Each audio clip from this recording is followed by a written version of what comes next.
Oui, chers internautes, bonsoir. Nous vous prions de nous excuser un peu de ce léger retard-là. C'est dû aux conditions techniques, les opérations techniques, tout ça. Atom Libenga, initiateur et consultant au sein de la tradition mystico-spirituelle bouddhiste qui se pratique ici au Gabon, en Afrique centrale. Je suis également président du CITRAB, Centre Initiative Traditionnelle Bouddhiste, qui a pour but de promouvoir les enseignements et connaissances aussi bien que les pratiques bouddhistes au Gabon. Une fois de plus, on se retrouve pour parler des choses très importantes qui concernent la tradition, qui concernent le domaine spirituel. Et j'ai encore, une fois de plus, la visite des jeunes là qui sont venus me voir pour parler de quelque chose qui les intrigue beaucoup. Maître Atom Libenga, bonjour. Oui, ok. Nous vous remercions une fois de plus de nous avoir invités à votre direct d'aujourd'hui. Nous sommes effectivement des jeunes et dans nos multiples enquêtes ou discussions, tous les jours, plusieurs catégories de personnes que nous côtoyons et nous entendons souvent les gens dire que les reliques sont du domaine satanique ou diabolique ou luciférien. Si on parle des reliques aujourd'hui, c'est parce que lors de certains de vos débats télévisés, vous avez expliqué ce que sont les reliques. Ce que sont les reliques. Certaines religions condamnent sévèrement l'utilisation de ces reliques. Cela nous intrigue beaucoup. Et c'est pour cela, aujourd'hui, nous venons vous poser la question de savoir qu'est-ce que vous pouvez réellement nous redire sur ce sujet.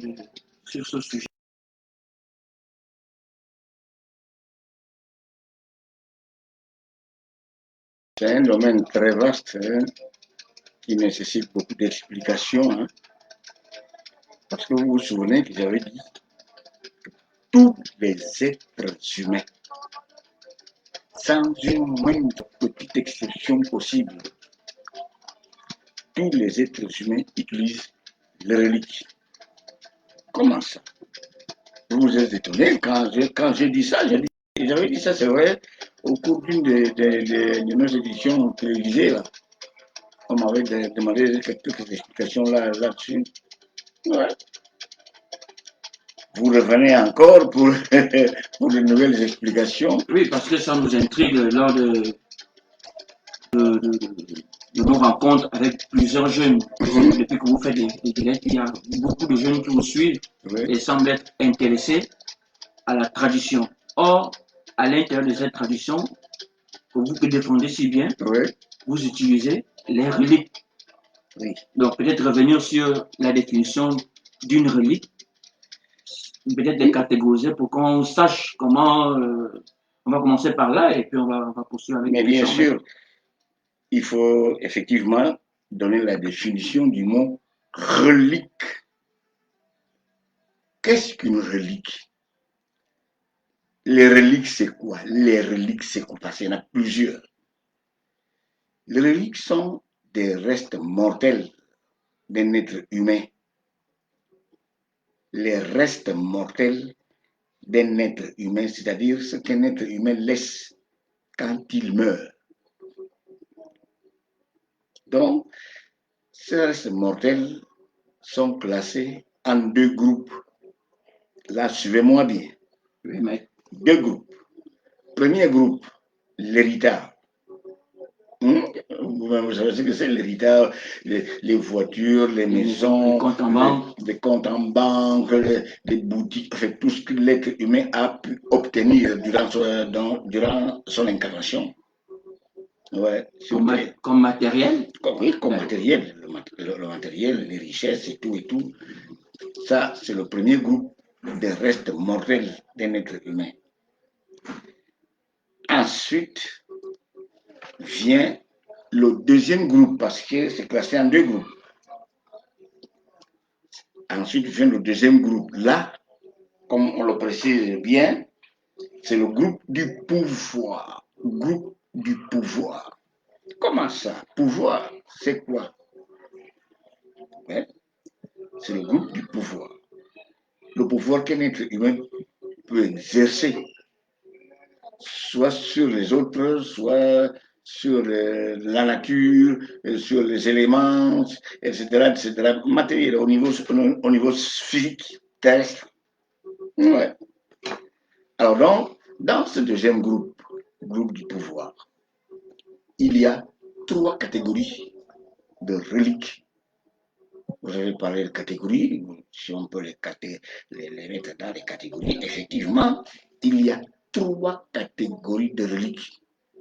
Dans le groupe du pouvoir, trois catégories.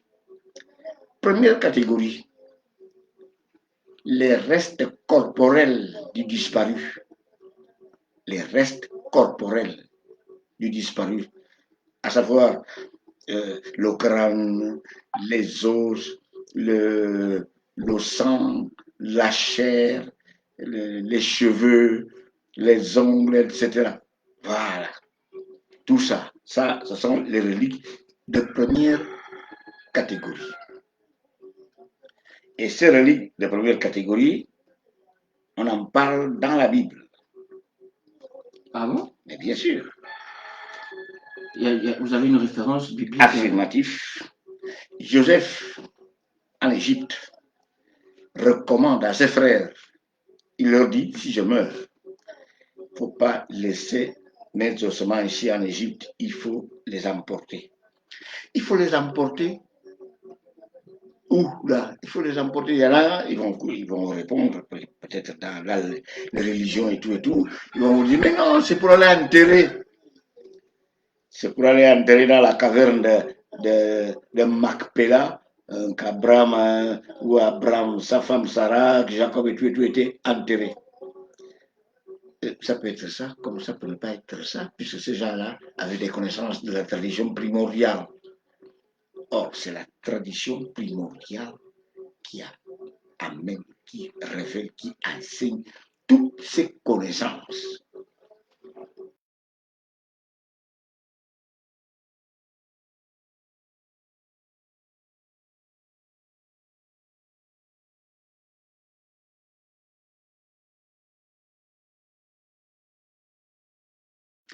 Ne peut concurrencer maintenant et ne pourra approcher que dans un très, très, très lointain avenir.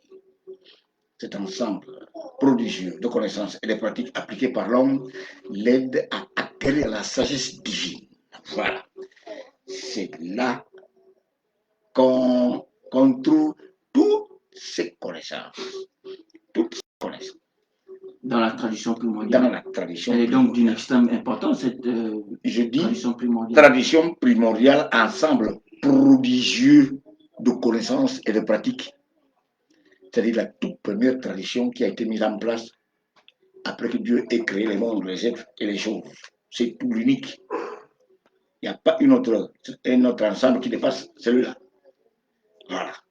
Toutes les connaissances sont apprises dans les églises, dans les religions, dans les sectes et même dans la science officielle, privée et tout. Toutes ces connaissances sont là-dedans. Elles nous ont été apportées par des envoyés spéciaux qui sont membres de la grande et auguste fraternité blanche universelle, oui, qu'on a envoyé transmettre ces connaissances à la planète Terre. Ouais. Donc, on en parle dans la Bible, les reliques de première catégorie. On vient de les citer tout à l'heure, n'est-ce pas? Dans le deuxième groupe? Non, premier groupe. Première catégorie, oui. Deuxième groupe, groupe du pouvoir, mais première catégorie. Voilà. D'accord. Le crâne, les os, la chair, le sang, les cheveux, les ongles et tout. Voilà, terminé. Joseph dit à ses frères, si je meurs, vous prenez mes ossements et vous les emportez partout où vous allez. Il pouvait arriver qu'ils aillent les enterrer, comme il pouvait arriver qu'ils les gardent pour d'autres besoins que eux-mêmes ils connaissaient, parce que c'était des gens qui connaissaient, qui avaient des connaissances mystiques, les Hébreux. Ah oui, ils avaient des connaissances mystiques, des connaissances kabbalistiques. Oui, kabbalistique. La kabbale vient de l'hébreu Kabbalah, qui veut dire tradition reçue. Tradition reçue. Donc, ces traditions-là sont là. Elles ont été transmises à l'humanité. Et ensuite, ces reliques-là, qu'est-ce qu'elles disent? Qu'est-ce qu'on fait? Quand vous avez, par exemple, le crâne ou l'os d'un de vos parents, par exemple votre grand-père, votre grand-mère, votre oncle, etc., ou même votre père, s'il me l'avant, qu'est-ce qui se passe?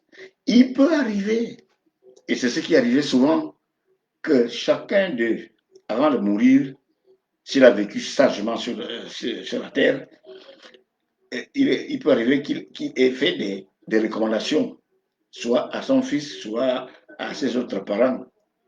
Si je meurs, vous faites comme ça, comme ça, comme ça, comme ça sur ma tombe. Après, vous partez regarder 1 ou 2 jours après, vous trouverez soit mon crâne, soit mes os, soit ceci, soit cela sur la tombe. Vous prenez et vous les utilisez comme ça, comme ça, comme ça, comme ça. Comme ça, comme ça, comme ça veut dire quoi? Cela veut dire que cet objet, par exemple le crâne, il est là, posé sur la table, chez vous. Les explications de la tradition primordiale font comprendre que, à un moment ou à un autre, la journée comme la nuit, que vous le vouliez ou pas, l'âme de la personne qui a vécu dans le corps, dont vous gardez une partie, c'est-à-dire le crâne là, cette âme-là, qui est maintenant de l'autre côté, vient de temps en temps faire des tours, tourner là où se trouve cet objet-là, une partie de son corps, en raison de l'harmonie vibratoire universelle et de ce que dans l'énergie cosmique, tout est lié. C'est cette harmonie vibratoire qui exige cela, qui permet cela. Les explications qui ont été données aux êtres humains depuis des temps immémoriaux dans le passé jusqu'à maintenant. Donc, cette âme-là vient tourner et tout vœu qui est émis à ce moment-là, elle est là, elle entend et elle part le réaliser. Extraordinaire, des connaissances extraordinaires. D'après vous, comment l'homme pouvait penser à ce genre de choses sans révélation? L'homme ne pouvait pas. Il n'aurait pas pu. Mais jamais du tout, c'est pas possible. Il ne pouvait même pas penser un seul instant à ce genre de choses. Mais les révélations ont été faites. Dieu lui-même a fait des révélations à travers la tradition primordiale et les hommes ont reçu ces connaissances et ces pratiques. Bon, on a dit que vous le vouliez ou pas. Mais à un autre moment, pour être un peu plus organisé, bien précis, pour maîtriser un peu la chose, quand on vous transmet ces reliques-là, les gens qui connaissent, les anciens dans les villages et tout, ils vous donnent des instructions particulières, bien précises.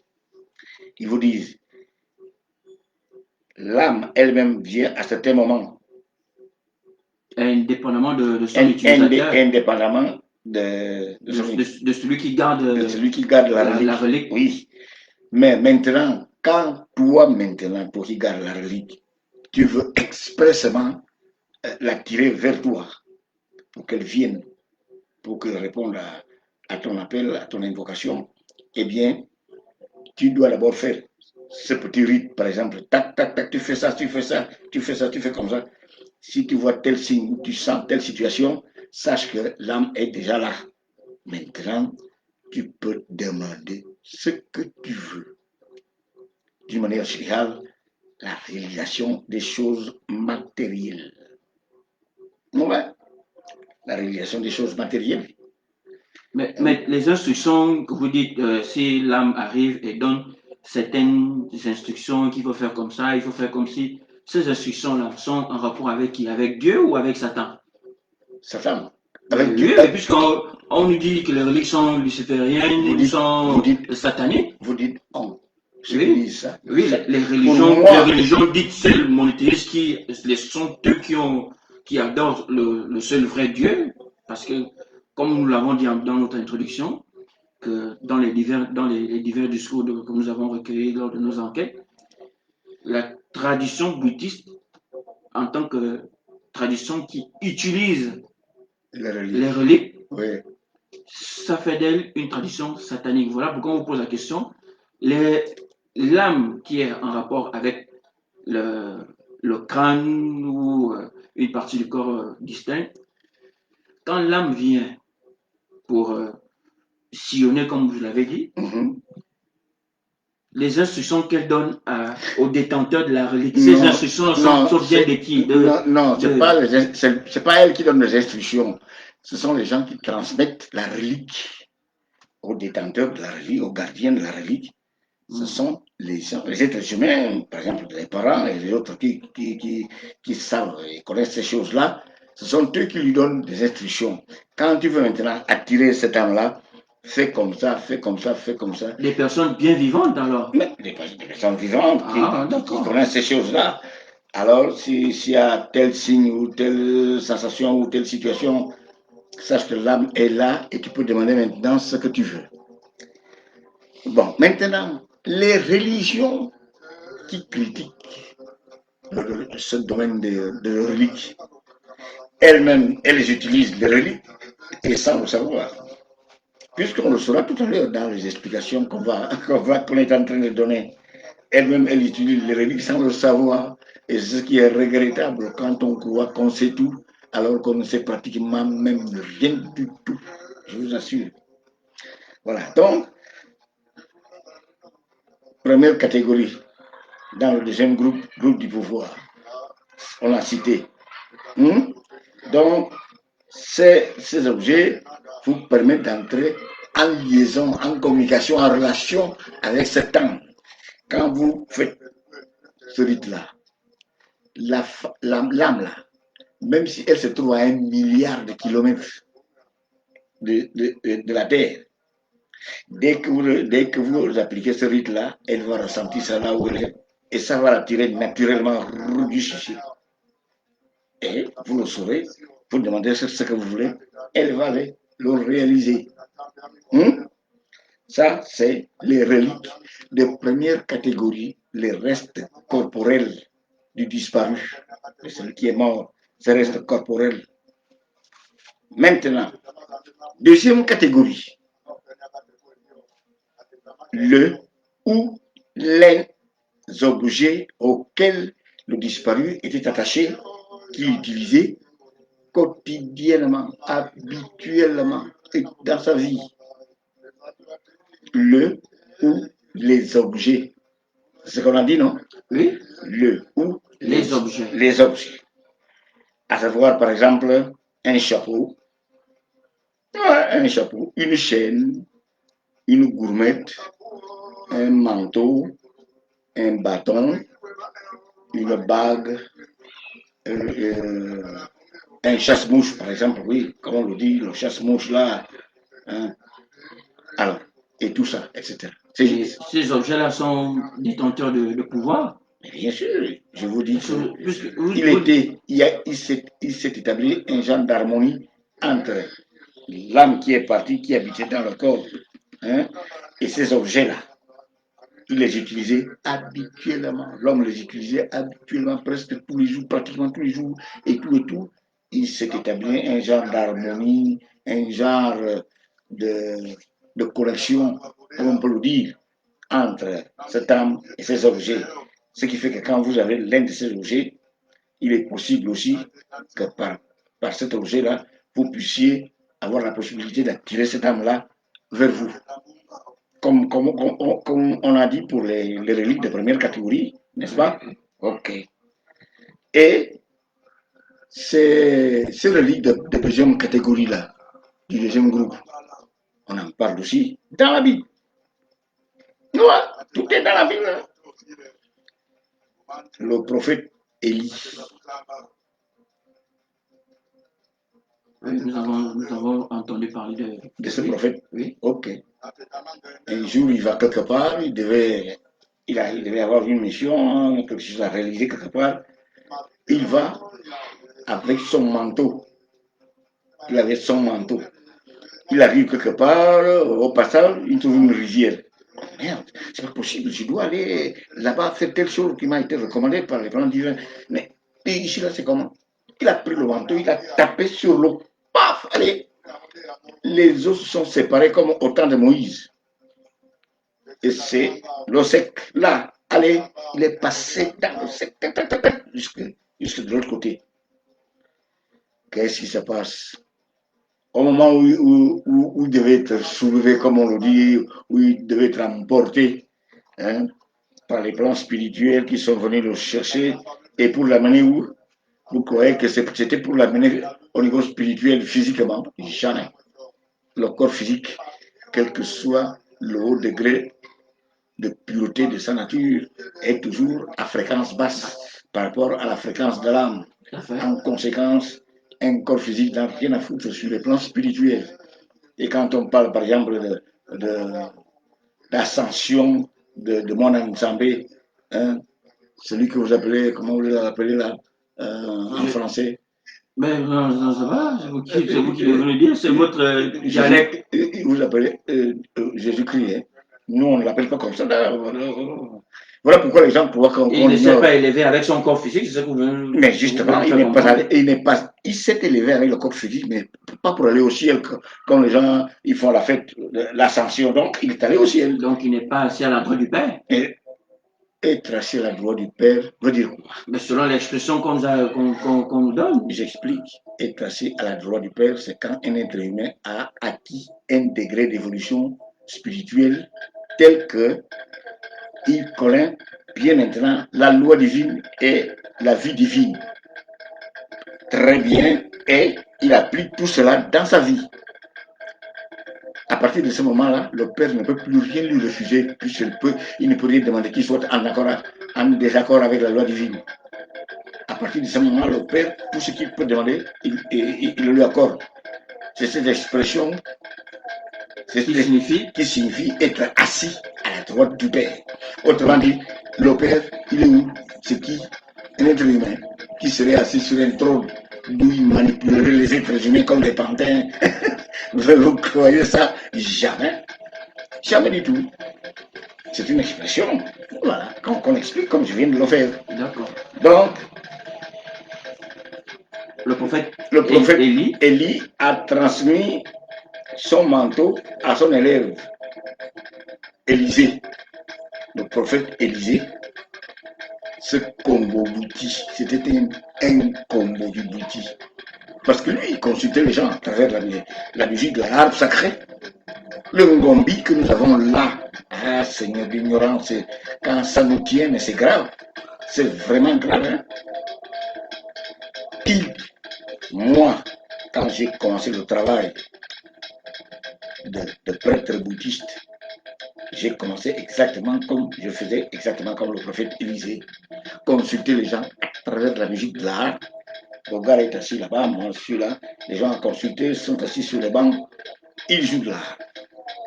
Et comme la clairaudience est ouverte chez moi, j'entendais ce qui se passait. Ce qu'on disait de chacun des gens qu'on consultait. Ouais. Oui, demande à celui-là, comme ça. Je demande, il répond. Je demande à l'autre là, c'est quoi? C'est comme ça. La musique de la harpe, Dieu parle à travers cette musique-là.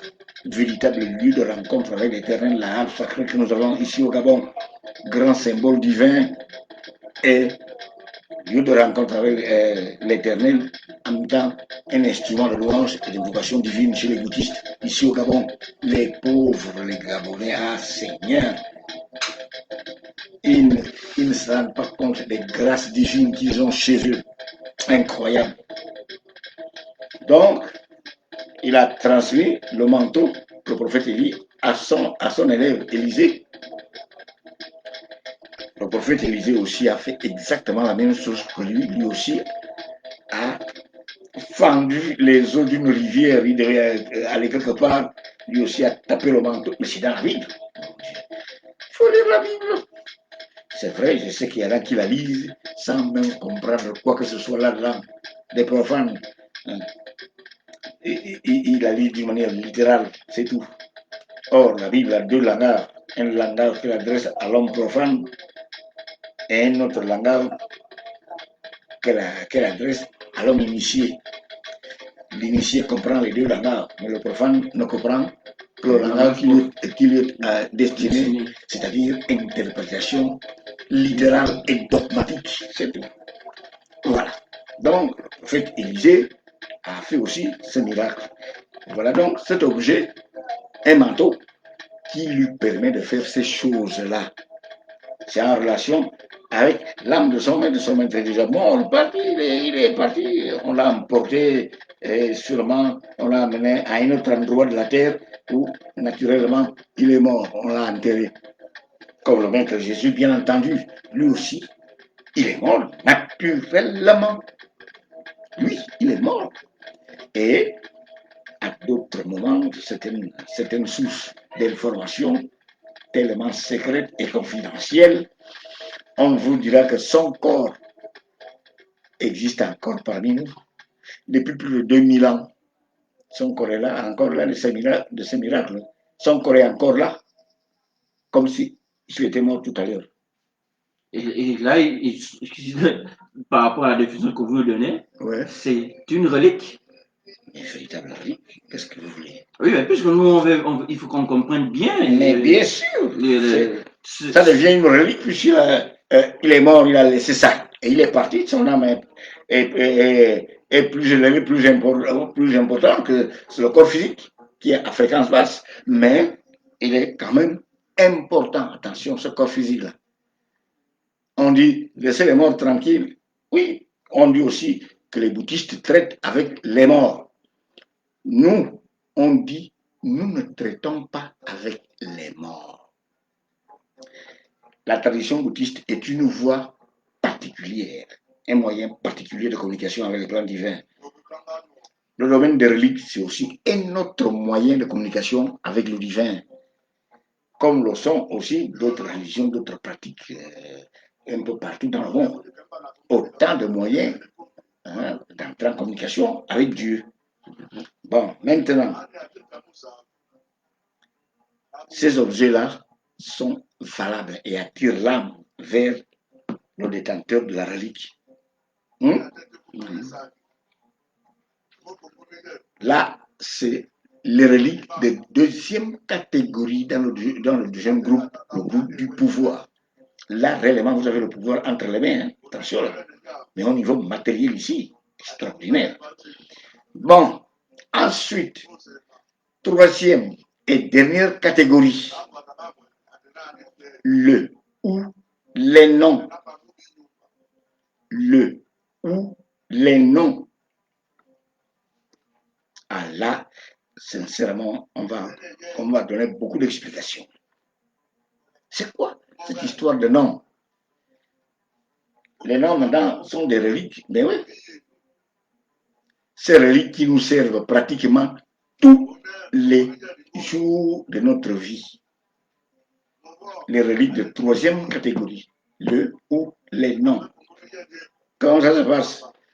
Un enfant est né, on lui donne un nom. D'une manière générale, c'est le nom soit d'un grand-père, soit d'une grand-mère ou d'un oncle etc., etc., ou même de quelqu'un d'autre. Attention, le domaine des reliques est vaste, hein. Ça ne se limite pas seulement à la famille. Hein. Non, ça peut s'étendre à d'autres êtres. Ouais. Alors, on lui donne ce nom-là. Et après, on va à la mairie établir un acte de naissance, vous le savez très bien. Ouais. Établir un acte de naissance, on met cette relique, ce nom-là, là-dedans. Et essayons un peu de voir comment la relique va servir l'enfant, c'est-à-dire l'homme qui porte maintenant cette relique-là. À la naissance, on établit cet acte-là. À 6 ans, l'enfant va aller à l'école, le directeur demande l'acte de naissance pour le dossier. Ça y est, ça commence à servir la relique. Ensuite, au CM2, l'enfant va faire le certificat, il faut un dossier, la relique, elle est là, l'acte de naissance. Ensuite, au troisième et tout, on va faire le brevet, dossier, la relique est là, acte de naissance. Ensuite, terminal, baccalauréat et tout, dossier, la relique est là, l'acte de naissance. Il va à l'université, les examens, tous les dossiers, tout. L'acte de naissance est toujours là. Ensuite, le travail. C'est fini l'école, mais maintenant, c'est le travail. Il recherche le travail. Il faut un dossier, n'est-ce pas? Relique, l'acte de naissance. Ensuite, il dit, non, par exemple, je suis un citoyen, je suis un citoyen gabonais, et je dois me promener librement dans mon pays, alors il me faut une carte d'identité. Ah bon? Ouais, allez, relique, acte de naissance, on lui demande. Oui, en dehors de ça, je dois aussi pouvoir effectuer des voyages au niveau international. Il me faut un passeport international. Ah bon? Oui, allez, relique. Tu vois ça. À tous les niveaux, cette relique va vous servir. Véritable relique. Rien que par son pouvoir, ça vous sert. Ouais. Au niveau que vous le vouliez ou pas. Que vous le vouliez ou pas. Au niveau familial, au niveau scolaire, au niveau professionnel, au niveau social, au niveau politique, au niveau religieux, et il vous sert partout, cette relique. Voilà. Maintenant, dans les églises, on a encore des reliques là, des reliques communes que tout le monde peut utiliser. Hein? Les noms des prophètes dans la religion chrétienne, c'est qui? Ben, on a Jésus-Christ, par exemple. Jésus-Christ, par exemple. Oui. Véritable relique, ce nom-là. Il a porté quand il était sur la terre et il est mort. Après, les disciples, par exemple, aussi. Le nom est resté. Ensuite, on a la Bible. Les gens qui ont écrit les évangiles, Matthieu, Marc, Luc, Jean et tout, dès que vous commencez à prononcer ces noms-là, ces âmes qui sont de l'autre côté, allez, répondez. Que vous le sachiez ou pas, elles répondent. Donc, cette relique-là, de troisième catégorie, le nom extraordinaire. Et si vous ne savez pas, si vous n'avez pas étudié la théologie, ou bien vous n'avez pas les connaissances de la tradition primordiale, vous ne saurez jamais ça. Voilà pourquoi je comprends même ces religions qui racontent n'importe quoi et tout. Donc, mais la troisième catégorie de reliques dans le deuxième groupe, le groupe de pouvoir, ouais. Vous avez cité les noms, ou les noms. Ouais. Donc, la question c'est donc, est-ce que c'est à cause de cette définition sur la troisième catégorie qui justifie le fait que vous disiez que tous les êtres humains, chacun à tous les niveaux, utilisent au moins une relique? Exact. Soit une relique de première catégorie, reste corporelle, soit une relique de deuxième catégorie, le ou les objets, soit une relique de troisième catégorie, le ou les noms. Voilà. Vous Finalement, voyez, à ce niveau-là, quels sont les avantages ou les inconvénients qu'on peut établir dans l'utilisation de ces différentes catégories de reliques? d'une manière générale, la relique est là au bénéfice du détenteur. Quel Ou, que soit le penchant? non, je dis au bénéfice du détenteur ou du détenteur ou au bénéfice d'autres personnes, parce que le détenteur, quand il appelle l'âme, il peut demander qu'on aide une autre personne en dehors de lui-même. Il peut demander qu'on aide une autre personne. Et l'âme va aller exécuter. Oui, la demande. Donc, ça sert les gens. D'une manière générale, c'est pour le bien. D'une manière générale, c'est pour le bien. Bon, maintenant, je vais expliquer certains inconvénients qui sont là-dedans. Quand vous avez ce genre de relique, la relique vous met en communication avec une âme qui a vécu sur la terre dans un corps d'homme, n'est-ce pas? Elle se trouve maintenant sur les plans spirituels. Comment cette âme-là a vécu sur terre? Il peut arriver que vous ignoriez. Si cette âme était querelleuse, sorcière, fétichiste ou bien bagarreuse, elle pratiquait beaucoup la haine, la colère, la violence et tout ça. Et c'est cette âme-là que vous allez souvent appeler près de vous pour demander un certain nombre de choses.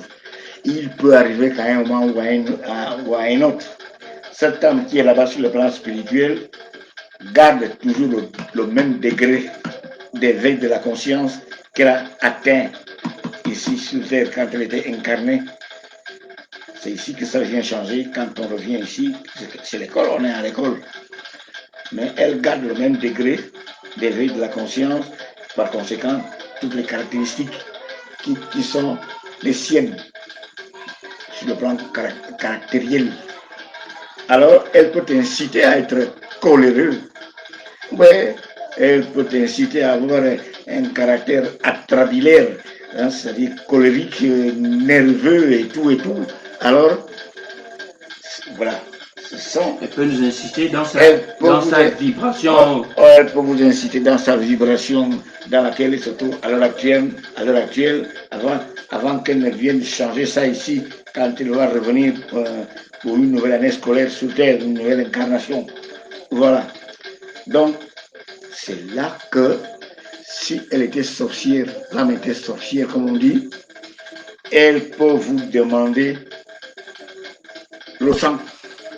Je précise tout cela. Elle peut vous demander le sang.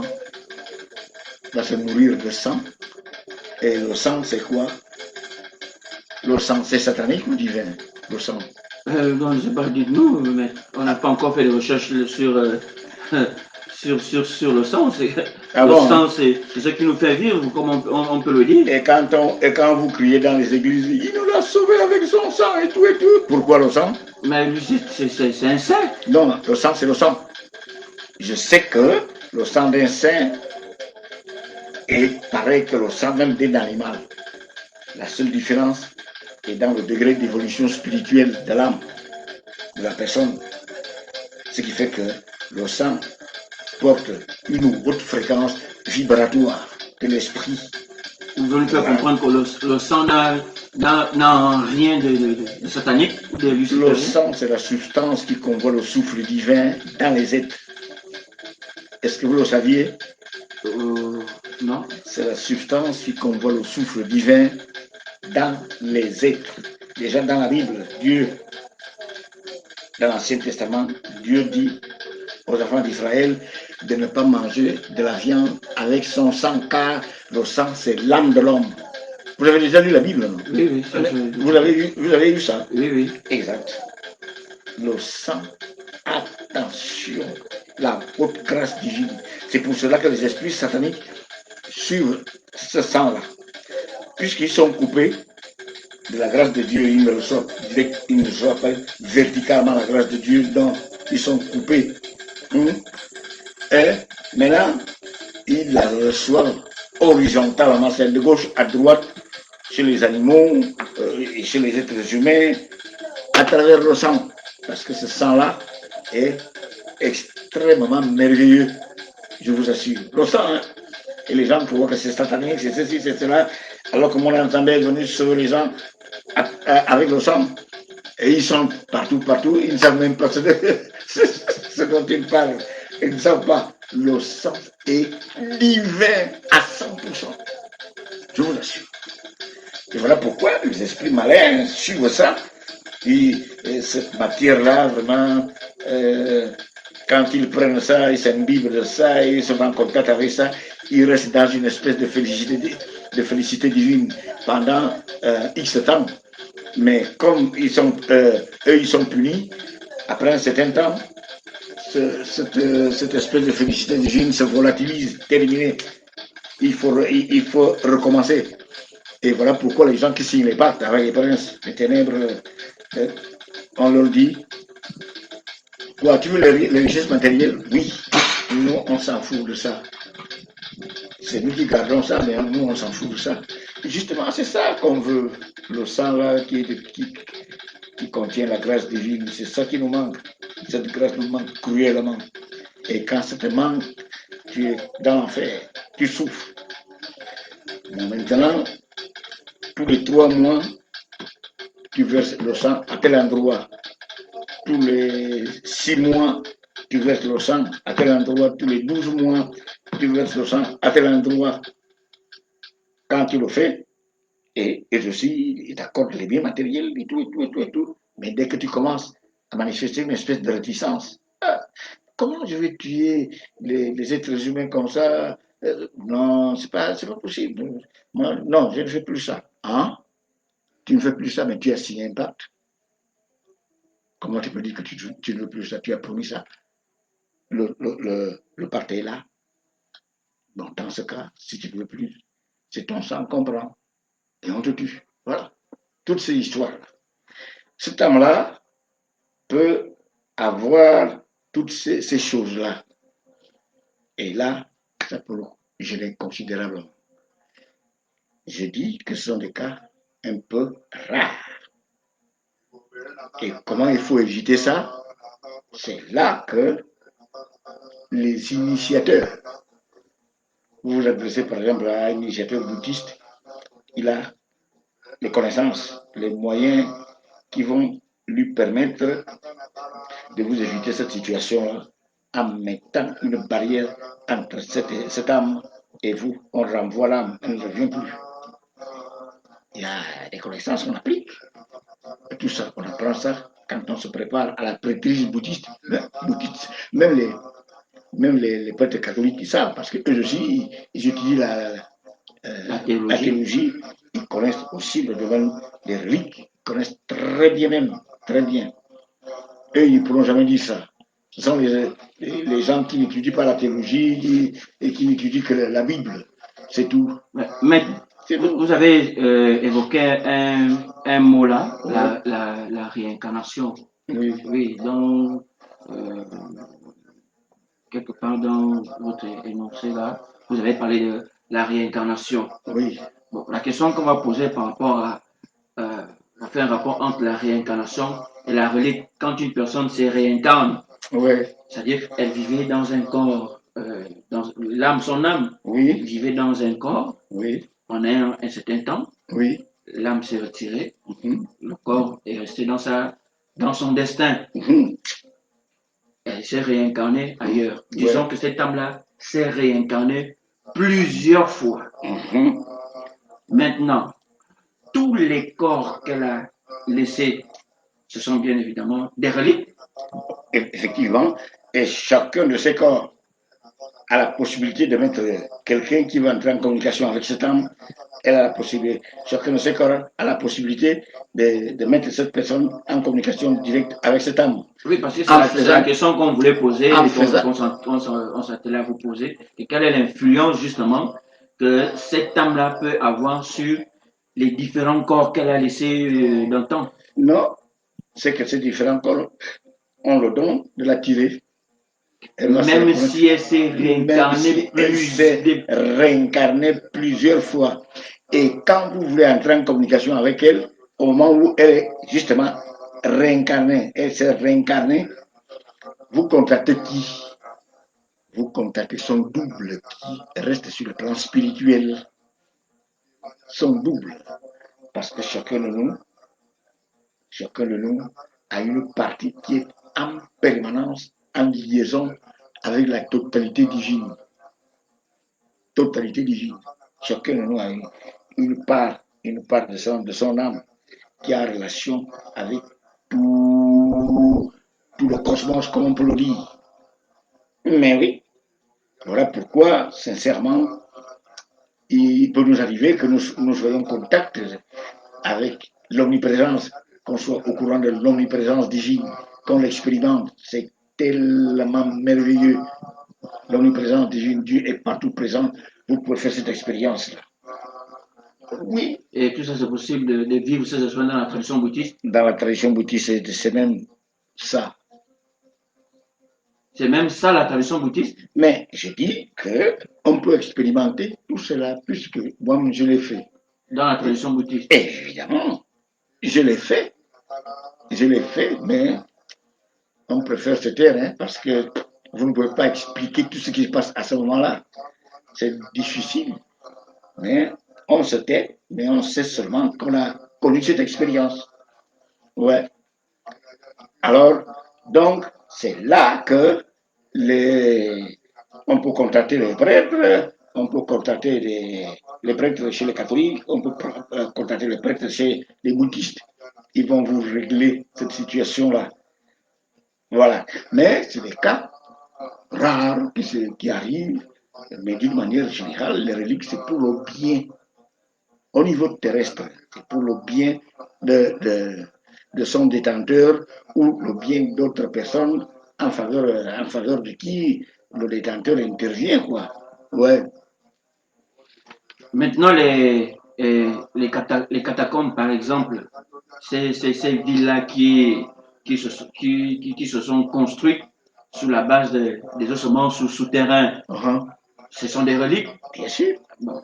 Sur cette base-là, comment est-ce qu'on peut définir l'utilité des catacombes par rapport à ces grands villages, je vais citer Paris ou Rome, etc., lorsqu'elles viennent bâtir des grandes villes comme ça, sous des ossements humains? Qu'est-ce que vous voulez savoir là-dedans? Oui, mais comment on peut expliquer quel avantage ou quel inconvénient selon le sujet du jour en termes de... Vous croyez que les gens qui font ces choses-là, ce sont des imbéciles, hein? Des ignorants, c'est ce que vous croyez? Ah ben, l'homme est de nature ignorante. Oui, très bien, mais attention, il y en a qui se connaissent.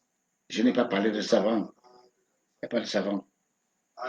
Je parle des gens qui connaissent ces choses-là, des étudiants mystiques, des étudiants spirituels, etc., des hermétistes.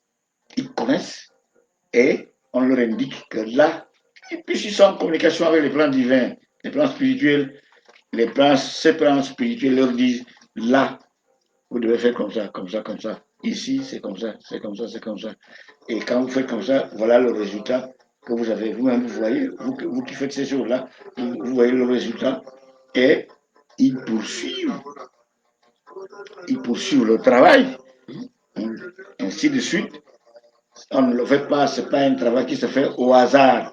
Au hasard comme ça, c'est tout.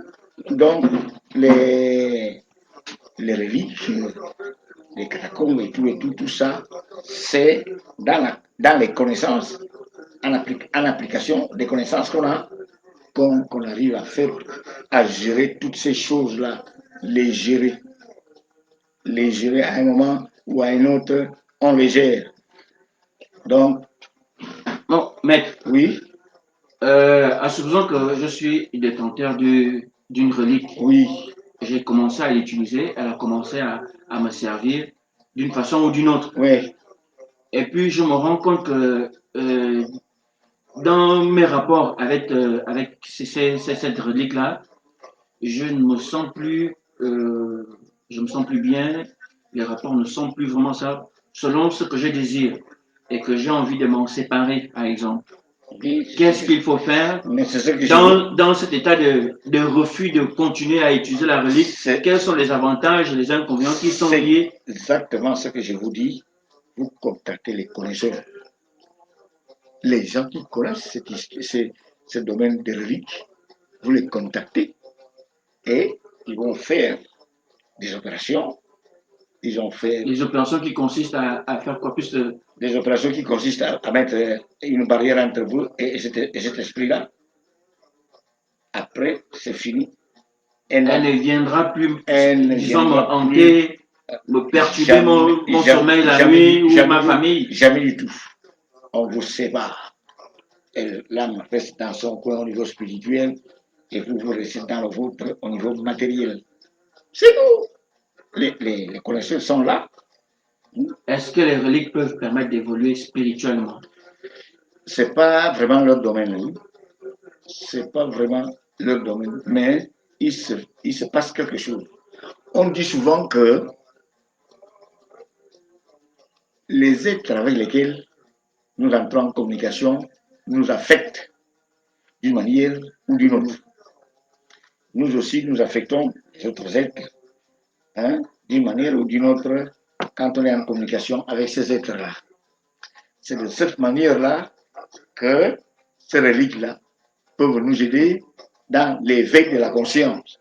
Si on prend contact avec des esprits puissants, évolués dans à tous les niveaux. Hein. C'est à ce moment-là on peut parler d'éveil de la à travers conscience. l'utilisation de la relique. Voilà. Par exemple, le nom de comme vous venez de citer tout à l'heure. Dans les églises et tout et tout. On prend par exemple Jésus-Christ.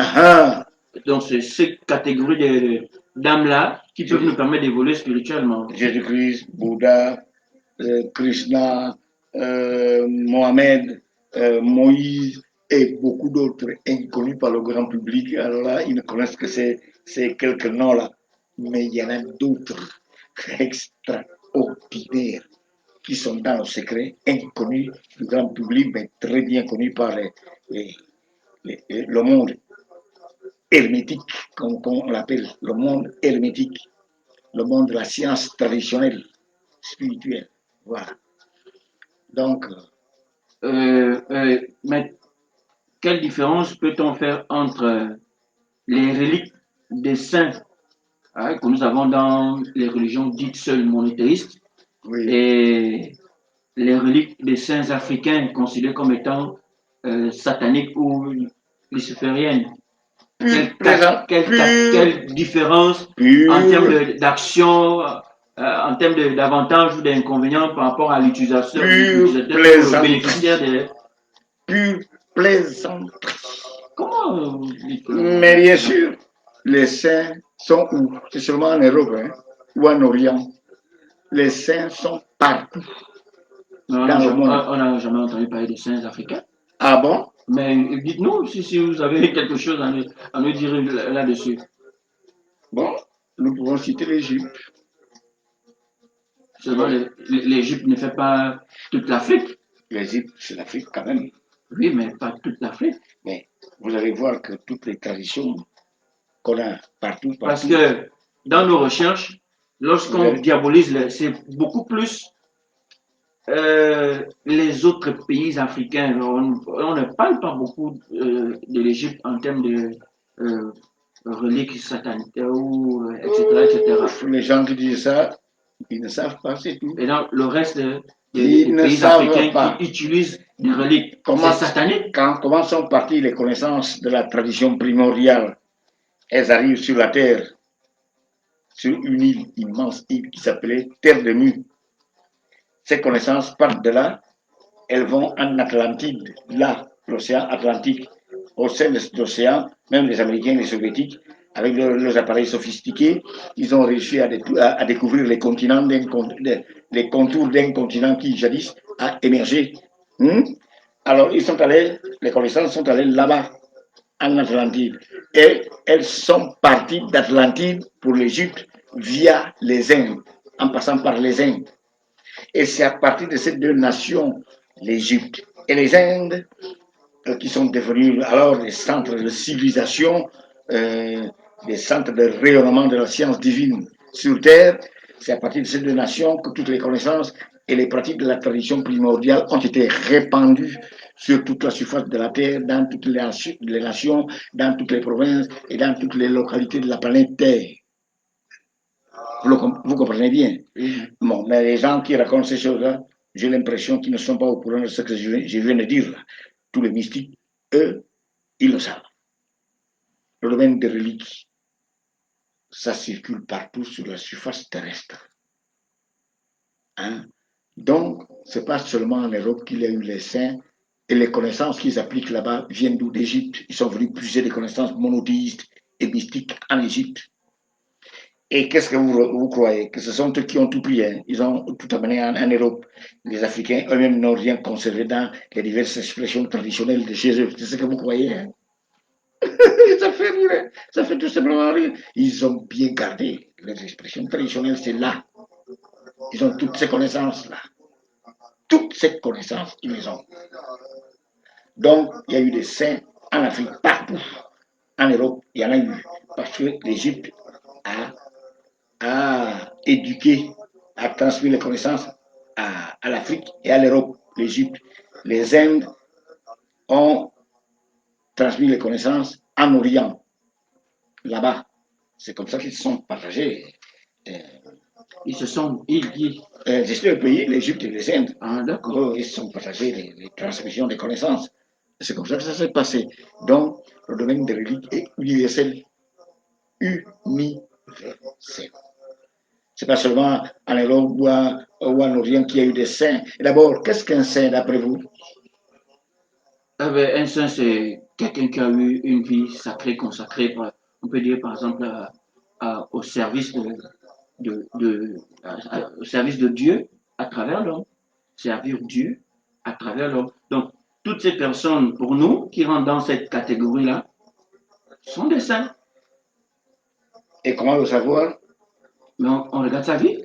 On regarde sa vie. La vie qu'il a menée. C'est un religieux. C'est uniquement encore ça, un religieux, machin, vous dites un prêtre ou c'est pas quoi. Mais dans notre religion, on voit les saints dont on nous parle. Mais on va parler de Matthieu, Jacques. Vous voyez seulement leurs photos et tout, vous ne savez même pas à quel niveau ils se situent sur le plan spirituel. Hein. Et ce sont les êtres humains qui font ce genre de déclaration, vous êtes des satans et tout et tout. Et pourtant,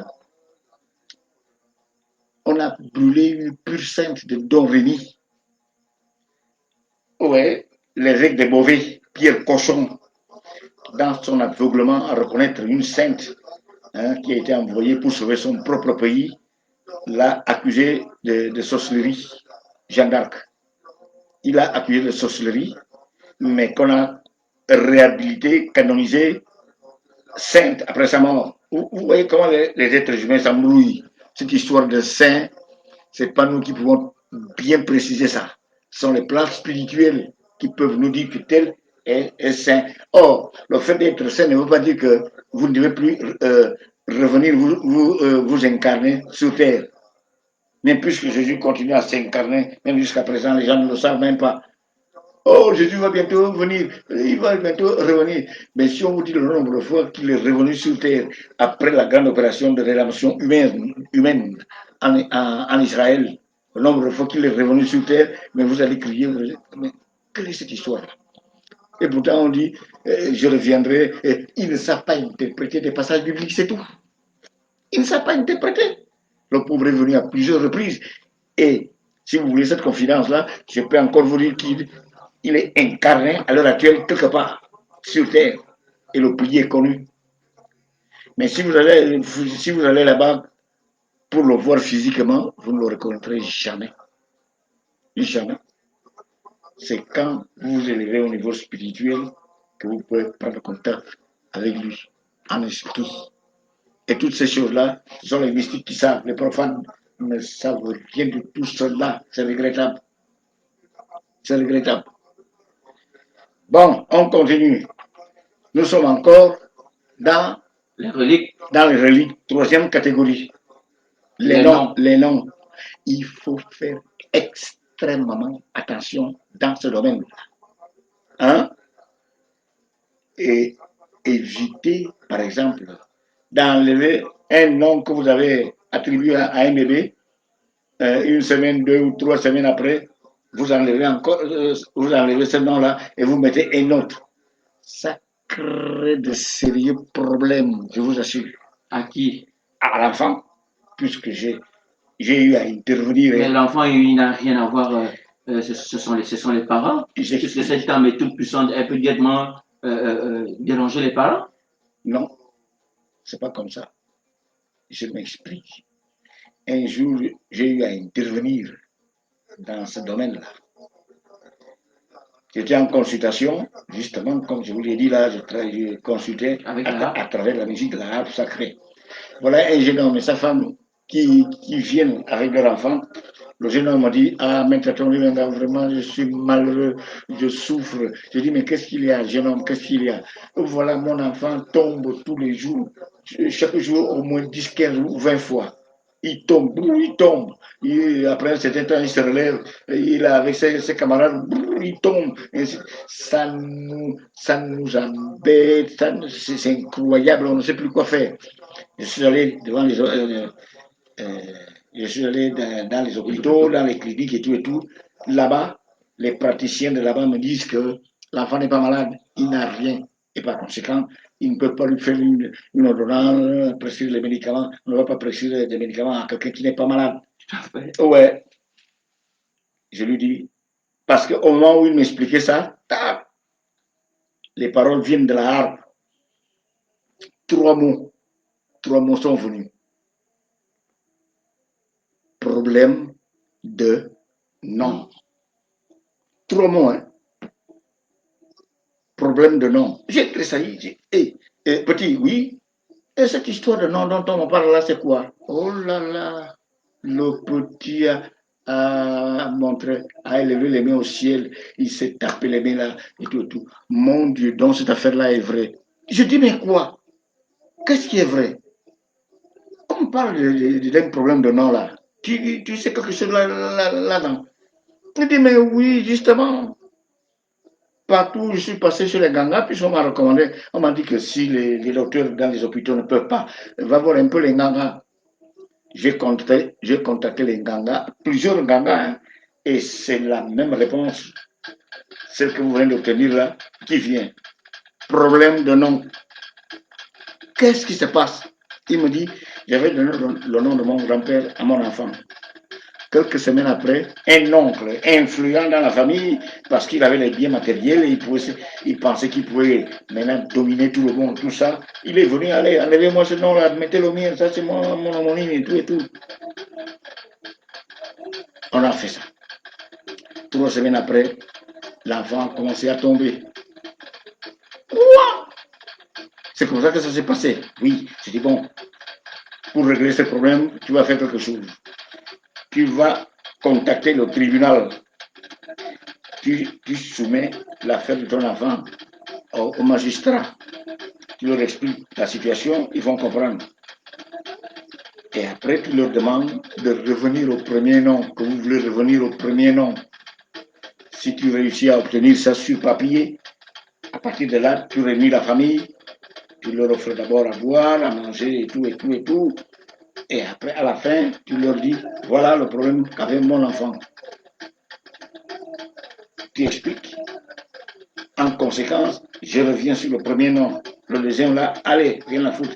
Et je l'ai averti, je dis, il faut appeler aussi l'oncle qui a fait ce travail. Lui aussi doit être là.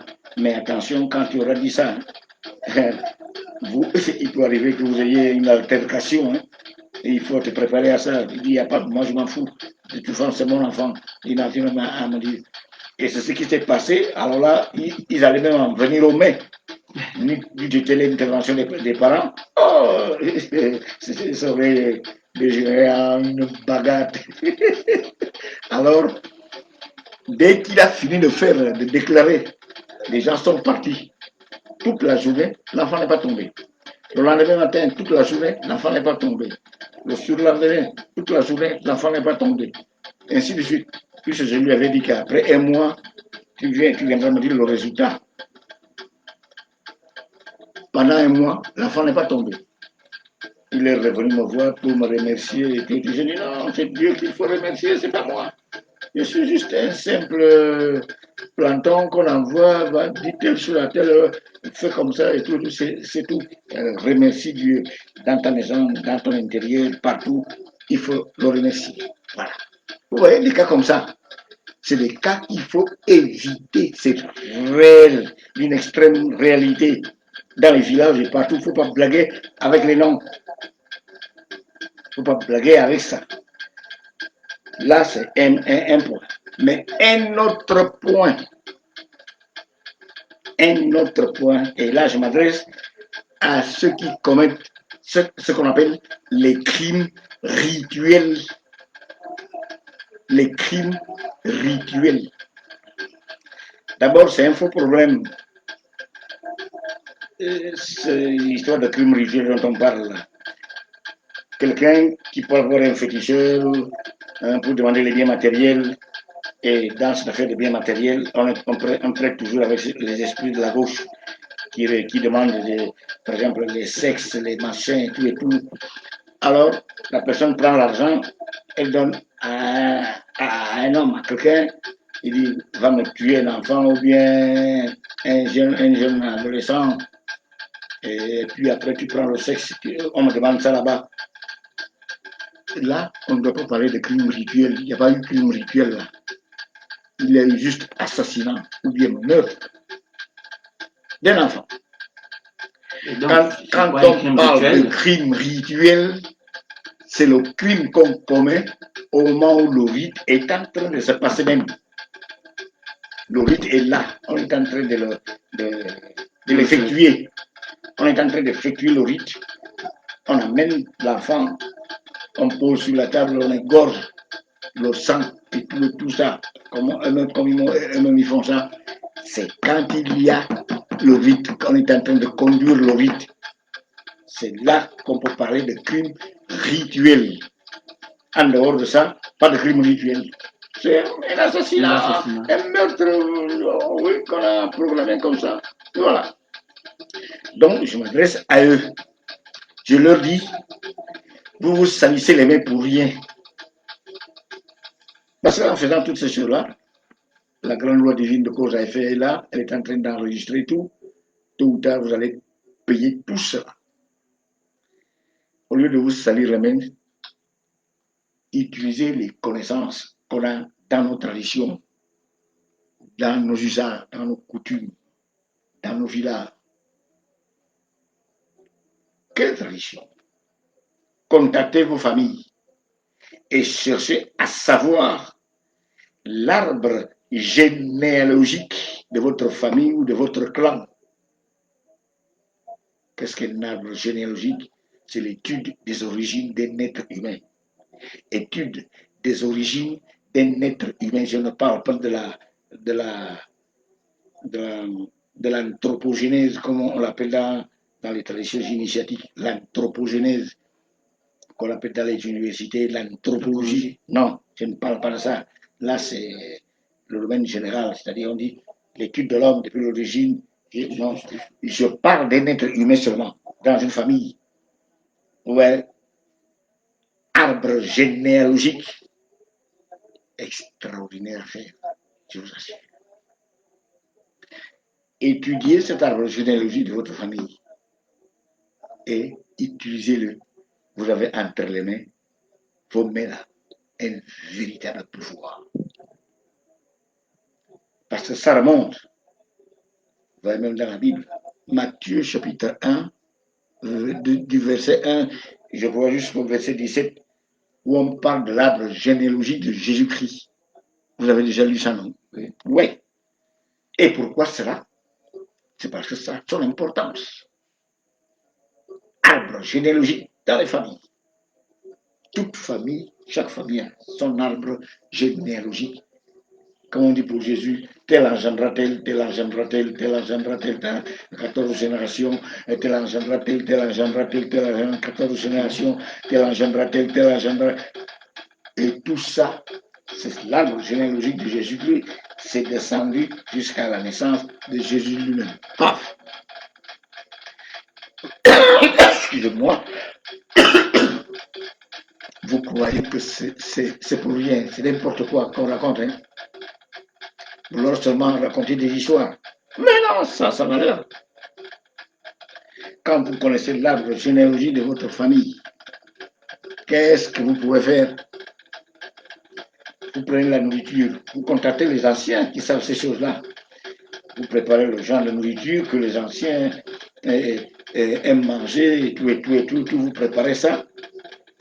Vous allez en brousse, vous nettoyez un endroit, vous mettez cette nourriture-là, et après vous vous présentez. C'est moi tel, fils de tel, tu remontes l'arbre généalogique, tu cites les noms, tac, tac, tac, tac, tac, tac, tac, tac, jusqu'à adieu. Qu'est-ce qui va se passer pendant que vous dites ça? Au niveau spirituel, comme on peut le dire d'une certaine manière, les coups de téléphone vont se passer. Ah, il y a tel, l'enfant, il est de notre lignée, il est en train de faire des demandes en bas, là-bas. Faisons attention, il dit quoi? Non, il dit qu'il est de telle lignée, comme ça, et qu'il s'est présenté. Oui, on reconnaît ça. Et alors, qu'est-ce qu'il demande? Oh, il veut faire telle chose, comme ça. Ah bon, hein? Bon, très bien. Toi, allez vite, vous occuper de ce garçon-là. Allez réaliser ce qu'il demande. Vous avez tué qui dans cette opération-là? Personne. Vous n'avez pas fait couler le sang d'un homme ou d'un animal. Vous n'avez commis aucun péché. Vous faites ça en toute pureté. Vous pouvez faire ça dans la bouche. Une fois que vous avez fini, vous vous retournez pour aller au village, pour plus regarder derrière. Allez, vous partez. Si vous ne pouvez pas le faire en brousse, vous prévoyez une chambre, une table avec une nappe dessous, vous mettez toute cette nourriture-là et tout. Vous faites la même prière. Vous priez, vous citez cet arbre généalogique, mais vous vous mettez à genoux parce que ils ont le pouvoir, ils peuvent tout réaliser sur le plan matériel. C'est le pouvoir matériel. Voilà. Vous ne pouvez pas les obliger à faire ce qu'ils ne veulent pas. Donc, c'est vous qui demandez, mettez-vous à genoux, vous priez, vous parlez, vous expliquez et tout, et vous leur présentez ce que vous voulez réaliser. Vous voyez ça? C'est pas n'importe quoi. Vous avez là un véritable pouvoir entre les mains. Mais ce qui nous tue, c'est peut-être d'ignorer l'importance ou le fait que ce genre de pratique-là puisse marcher. L'ignorance mais vous ne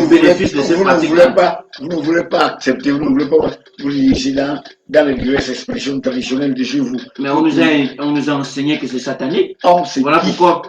Voilà. Mais la colonisation nous a enseigné. Vous venez de dire la colonisation. Oui. Bon, maintenant, qu'est-ce que vous avez découvert vous-même? La colonisation n'est plus là.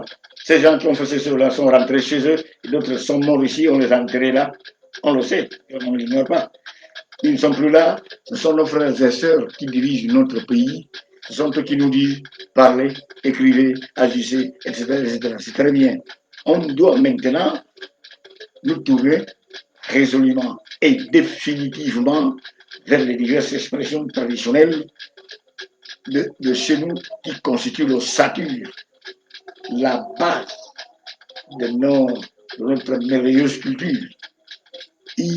Voilà pourquoi j'insiste là-dessus à vous dire, initiez-vous dans votre tradition, initiez-vous, vous aurez toutes ces connaissances. Vous n'avez pas besoin de commettre des péchés, des choses qui viennent d'ailleurs. Aller d'abord tuer les gens pour faire les richesses, les quoi.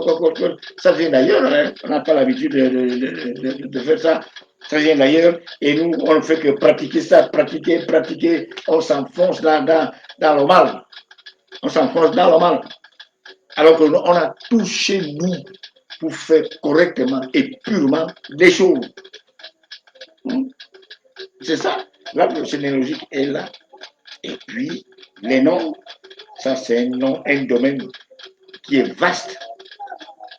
Ça nous aide beaucoup.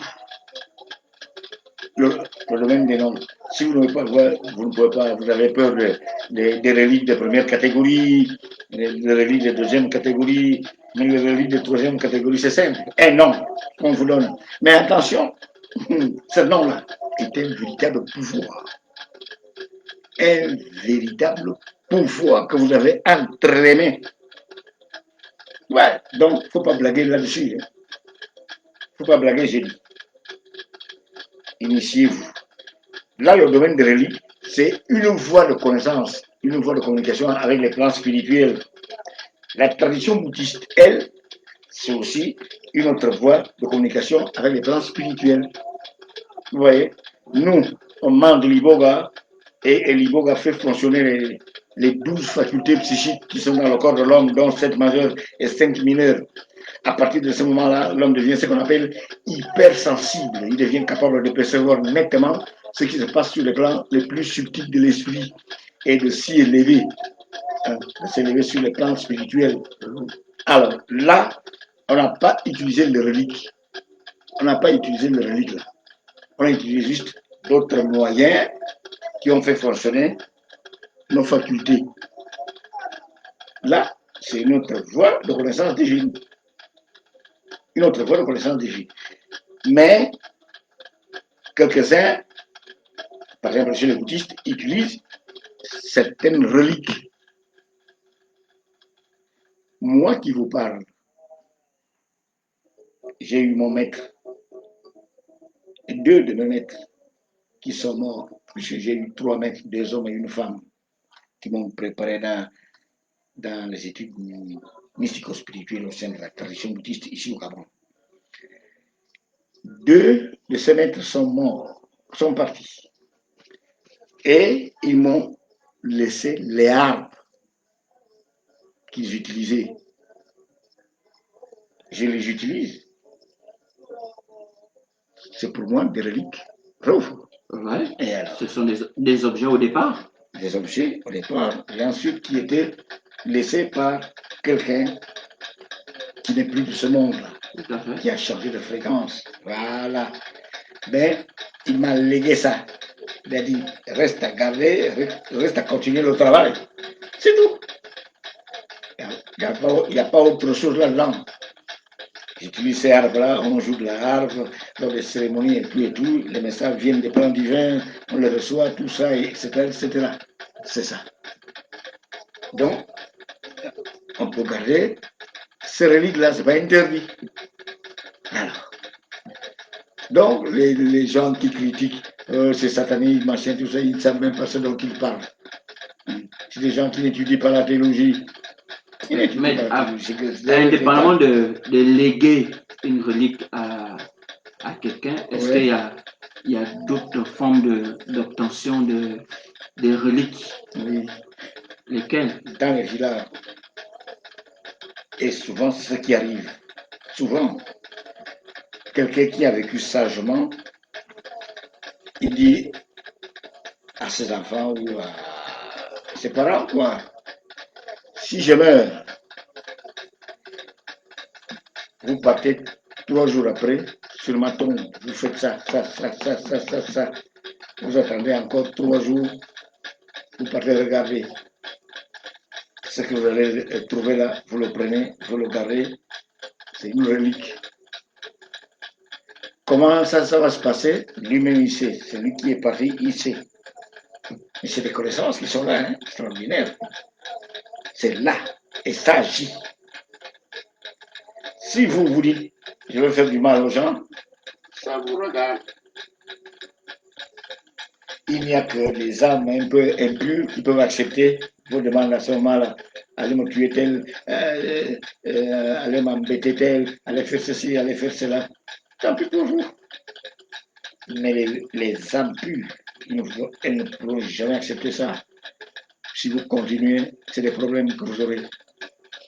Parce qu'on laisse ces reliques-là pour le bonheur du groupe, de la famille, du clan, l'aide à l'humanité, de l'ethnie, etc., l'aide à l'humanité. C'est comme ça. Et là, il ne faut pas le négliger. Ça n'a rien à voir avec le côté intellectuel. Donc, les diplômes, beaucoup d'instructions dans les écoles et tout, niet. On a eu des dirigeants dans ce pays qui n'avaient pas de haut diplôme universitaire, mais qui ont commandé de les agréger et tout. Je ne sais pas si vous le savez. Oui, mais bien sûr. Ils les ont bien commandés. Ils les ont bien commandés, hein, à cause des pouvoirs qu'ils avaient entre les mains. Ah oui, extraordinaire. Ce domaine-là est extraordinaire. Et puis, le travail, les gens qui font le travail et tout, à un moment ou à un autre, on se rabat dans les villages, aller voir les parents. Oh, je voudrais avoir le grade là. Hein? Ou bien je voudrais passer une élection, machin, et quoi. Mais pourquoi on parle voir? Parce qu'on sait que ce sont eux qui détiennent le pouvoir. Le pouvoir est entre leurs mains. Mais ce ne sont pas des intellectuels, non. Ce sont des sages, des êtres inspirés, ah oui, hein, et qui sont là. Ils sont là au service de l'homme. Il y en a qui sont comme ça, hein, au service de l'homme. Hein. Ils sont là uniquement pour ça. C'est pas pour eux, non. C'est pour contrer et tout. Quand il y a des problèmes, on vient le voir, il interroge les plans spirituels, on lui répond, lui aussi, il vous donne la réponse, allez faire comme ça, terminé. Le problème est réglé. Dans nos villages, ça existe. Même dans nos villes aussi, partout, ça existe. Il faut donc tout simplement savoir interroger. Hein. On vous dit, qui cherche trouve, n'est-ce pas? Qui frappe, à qui frappe, on ouvre la porte et on répond à celui qui demande. Et alors, c'est ce qu'il faut faire. Mais oui. S'il faut, par exemple, parler de, je ne sais pas si c'est la bonne expression, de lutte contre les reliques, parce qu'on a souvent observé certains prélats de certaines religions qui luttent contre les détenteurs des reliques. À ce moment-là, qu'est-ce qui peut se passer? Eh bien, c'est une très mauvaise chose. Ils font preuve de quoi là? C'est pas leurs reliques qui sont supérieures, pas forcément.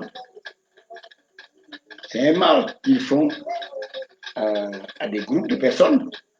Mais oui, parce que c'est un moyen de communication avec les plans spirituels.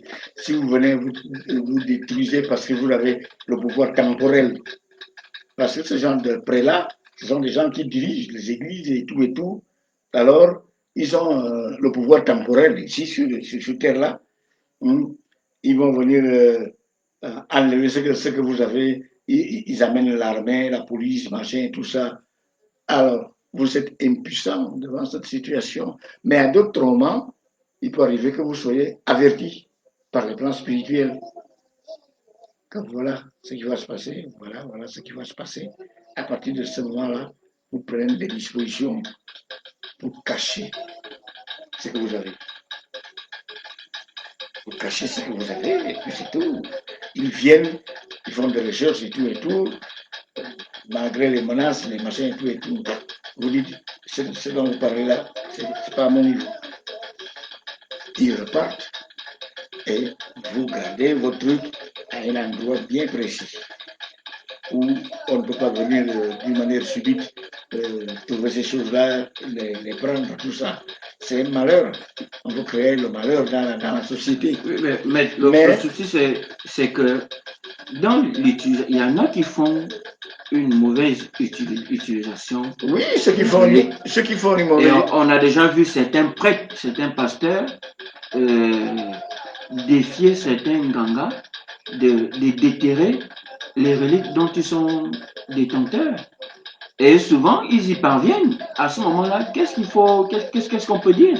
Sachez que les plans spirituels ont approuvé cette action-là. Qu'est-ce qui peut prouver même que c'est pas les plans spirituels qui ont incité ces gens-là à venir enlever ces reliques-là, parce qu'on a vu que le détenteur de reliques les utilise mal, à mauvais escient.